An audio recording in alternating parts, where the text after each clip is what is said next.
Hello అండి, welcome back to special రుచులు. ఈరోజు వీడియోలో టొమాటో పచ్చడిని ఇన్స్టెంట్గా ఎలా ప్రిపేర్ చేసుకోవాలో చూపించబోతున్నాను. ఎండతో పని లేకుండా ఈ పచ్చడిని చాలా సులభంగా ప్రిపేర్ చేసుకోవచ్చు. దీన్ని 6 నెలల వరకు కూడా స్టోర్ చేసుకోవచ్చు. చాలా తక్కువ టైంలో అరగంట నుంచి 30 గంటలలోపు ఈ పచ్చడిని చాలా క్విక్గా ప్రిపేర్ చేసుకోవచ్చు. టేస్ట్ అయితే చాలా బాగుంటుంది. ఈ టొమాటో పచ్చడిని బయట పెడితే 3 నెలలు, ఫ్రిడ్జ్లో పెడితే 6 నెలల వరకు నిలువ ఉంటుంది. ఇక ఆలస్యం చేయకుండా ఎంతో టేస్టీగా ఉండే ఈ టొమాటో పచ్చడి తయారీ విధానం చూద్దాము. దీనికోసం 1/2 కిలో వరకు టొమాటో పళ్ళను తీసుకున్నాను. ఇక్కడ టొమాటో పళ్ళు మగ్గినవి తీసుకోవాలి, అంతేకాదు టొమాటోలు గట్టిగా ఉండాలి. ఇప్పుడు వీటిని శుభ్రంగా కడగాలి.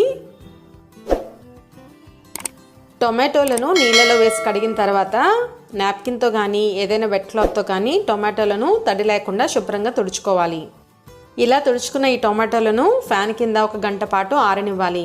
ఇంకాస్త ఏమైనా చెమ్ము ఉంటే మొత్తం ఫ్యాన్ గాలికి ఆరిపోతుంది. ఇప్పుడు టొమాటోలకున్న బొడ్డును తీసేసి ఒక్కొక్క టొమాటోను 8 ఈక్వల్ పార్ట్స్ కింద కట్ చేసుకోవాలి. అన్ని టొమాటోలను కూడా చూపించిన విధంగా ఈ సైజులో కట్ చేసి పెట్టుకోవాలి.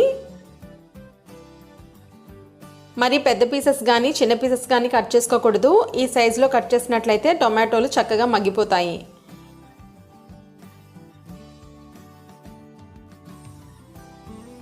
టొమాటోలన్నిటినీ కూడా కట్ చేసిన తర్వాత చూపిస్తున్నాను. ఈ సైజులో కట్ చేసుకోవాలి.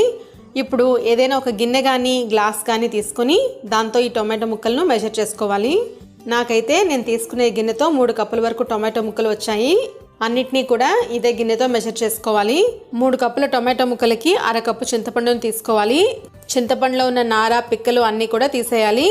చింతపండుని ఒకే దగ్గర కాకుండా ఈ విధంగా పరుచుకుంటూ యాడ్ చేసుకోవాలి.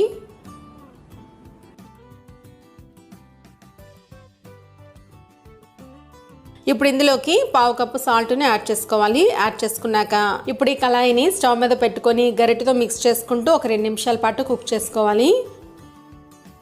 2 నిమిషాల పాటు ఈ విధంగా గరిటెతో కదుపుతూ కుక్ చేసుకున్నాక దీనిపైన మూత పెట్టుకొని మీడియం ఫ్లేమ్లో టొమాటోలు మగ్గేంత వరకు ఉడికించుకోవాలి. మధ్యలో గరిటెతో కదుపుతూ ఉండాలి. అప్పుడే టొమాటోలు అన్నీ కూడా ఈవెన్గా కుక్ అవుతాయి. టొమాటో ముక్కలు చక్కగా మగ్గిపోయాయి. ఇప్పుడు మూత తీసుకొని ఒకసారి ఈ విధంగా గరిటెతో ప్రెస్ చేస్తూ కదుపుతూ మిక్స్ చేసుకొని కుక్ చేసుకోవాలి. ఇలా చేయడం మూలంగా ఎక్కడైనా సరే టొమాటోలు గట్టిగా ఉంటే మెత్తబడతాయి. ఈ కన్సిస్టెన్సీ వచ్చేంత వరకు టొమాటోలను కుక్ చేసుకోవాలి. ఇప్పుడు ఈ టొమాటో మిశ్రమాన్ని చల్లార్చుకోవాలి. ఇప్పుడు స్టవ్ మీద కడాయి పెట్టుకొని అందులోకి 1 టీ స్పూన్ మెంతులు, 2 టీ స్పూన్ల ఆవాలు యాడ్ చేసుకుని బాగా మిక్స్ చేసుకుంటూ దోరగా లో ఫ్లేమ్లో కదుపుతూ వేయించుకోవాలి.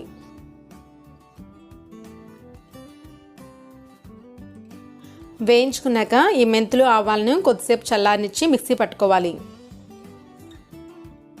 ఇప్పుడు స్టవ్ మీద కళాయి పెట్టుకొని అందులోకి 1/4 కప్పు పల్లీల నూనె కానీ పప్పుల నూనె కానీ యాడ్ చేసుకోవాలి. నూనె కాగిన తర్వాత ఇందులోకి 1 టీ స్పూన్ శనగపప్పు, 1 టీ స్పూన్ మినపప్పు, 1 టీ స్పూన్ ఆవాలు, 1 టీ స్పూన్ జీలకర్ర, 5-6 తుంచిన ఎండుమిర్చి, 5 దంచిన వెల్లుల్లి యాడ్ చేసుకుని పోపు అంతటిని కూడా చక్కగా ఫ్రై చేసుకోవాలి. పోపును వేయించేటప్పుడు స్టవ్ని లో ఫ్లేమ్లో పెట్టుకుని వేయించుకోవాలి, లేదంటే పోపు అంతా మాడిపోతుంది. పోపు ఏమాత్రం మాడినా పచ్చడి అంతా కూడా పాడవుతుంది. ఇప్పుడు ఇందులోకి గుప్పెడంత కరివేపాకు కూడా యాడ్ చేసుకుని ఫ్రై చేసుకోవాలి. ఫ్రై చేసుకున్నాక స్టవ్ ఆఫ్ చేసుకుని ఈ ఆయిల్ అంతటిని కూడా చల్లారనివ్వాలి. టొమాటో మిశ్రమం అంతా కూడా చక్కగా చల్లారిపోయింది. ఇప్పుడు దీన్ని మిక్సీ గిన్నెలోకి ట్రాన్స్ఫర్ చేసుకోవాలి. ఇప్పుడు ఇందులోకి 1/2 కప్పు కారం, 1/4 కప్పు వరకు పొట్టు వలిచిన వెల్లుల్లి యాడ్ చేసుకోవాలి. అలాగే ఇందులోకి ముందుగా మనం వేయించి పొడి చేసుకున్న ఆవాలు, మెంతి పొడి కూడా యాడ్ చేసుకోవాలి. యాడ్ చేసుకుని మొత్తం అంతా కూడా ఫైన్ పేస్ట్ లాగా గ్రైండ్ చేసుకోవాలి. మరోవైపు నూనె చల్లారిపోయి ఉంటుంది. ఇప్పుడు ఈ టొమాటో మిశ్రమం అంతా కూడా ఆయిల్లోకి యాడ్ చేసుకోవాలి. యాడ్ చేసుకుని బాగా మిక్స్ చేసుకోవాలి. చూడటానికి ఆయిల్ ఎక్కువలా కనిపిస్తుంది కానీ మిక్స్ చేశాక సరిపోతుందండి. కన్సిస్టెన్సీ ఈ విధంగా ఉండాలి. ఆయిల్ ఈ మాత్రం ఉండినట్లయితేనే పచ్చడి నిల్వ ఉంటుంది. ఆయిల్ కానీ సరిపోకపోతే పచ్చడి త్వరగా పాడైపోతుంది. చూస్తున్నారు కదా, చూస్తుంటే నోరు ఊరుతుందా? మీరు కూడా తప్పకుండా ట్రై చేయండి.